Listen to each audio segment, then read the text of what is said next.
नमस्कार, ज़ेहलचल news channel में आपका स्वागत है। एप्पल द्वारा सितंबर 2026 में लॉन्च की जाने वाली आईफोन 18 प्रो सीरीज भारत में क्रमशः 1,34,900 रुपये और 1,49,900 रुपये की अनुमानित शुरुआती कीमत पर आ सकती है।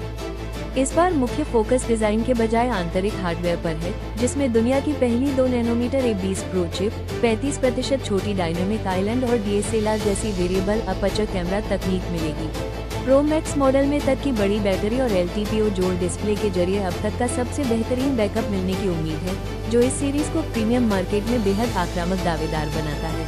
अमेरिकी राष्ट्रपति डोनाल्ड ट्रंप के बीजिंग दौरे के ठीक बाद रूसी राष्ट्रपति व्लादिमीर पुतिन का चीन पहुंचना वाशिंगटन के खिलाफ दोनों परमाणु शक्तियों की एकजुटता का एक बड़ा प्रदर्शन है।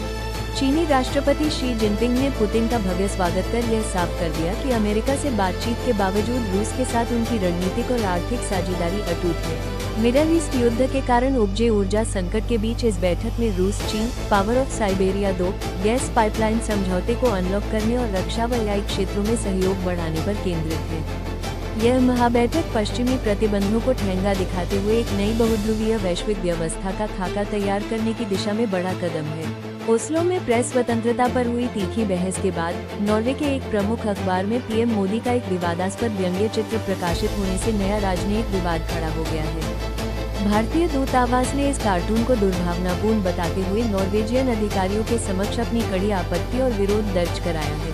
भारतीय राजनयिकों का मानना है कि यूरोपीय मीडिया भारत के विशाल और जीवंत लोकतंत्र को समझे बिना एक तरफा नैरेटिव चला रहा है। हालांकि इस मीडिया गतिरोध के बीच दोनों देशों के बीच हरित ऊर्जा और व्यापार समझौतों पर आधिकारिक द्विपक्षीय वार्ता जारी है।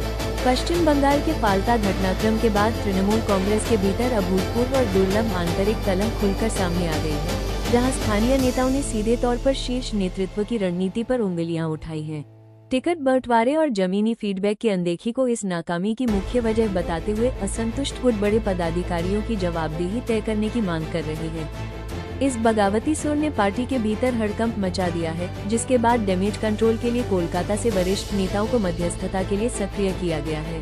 मशहूर पंजाबी लोक और सूफी गायिका इंदर कौर का शव लुधियाना की सिधवा नहर से संदिग्ध परिस्थितियों में बरामद हुआ है, जिससे पूरी पंजाबी म्यूजिक इंडस्ट्री स्तब्ध है। 2 दिनों से लापता 29 वर्षीय गायिका के मायके वालों ने उनके पति और ससुराल पक्ष पर प्रताड़ना और हत्या का आरोप लगाते हुए मामला दर्ज कराया है। पुलिस पोस्टमार्टम रिपोर्ट का इंतजार कर रही है ताकि यह साफ हो सके कि यह आत्महत्या है या कोई सोची समझी साजिश।